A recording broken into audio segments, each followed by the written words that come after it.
का रे, डोळ्यात पाणी का? फक्त यासाठी रडतोयस ना की तुला माझ्याकडे अक्कलकोटला येता येत नाहीये.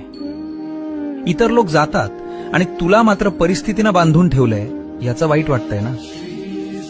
तू तिथे येऊन त्या गर्दीत मला शोधतोस, पण मी तर तुझ्या घरातल्या त्या कोपऱ्यात तुझ्या देव्हाऱ्यात मांडी घालून बसलोय.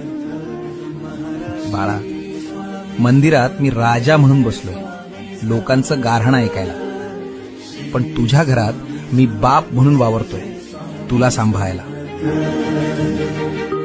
मग राजाच्या दरबारात जाणं महत्वाचं की बापाच्या मांडीवर बसणं महत्वाचं?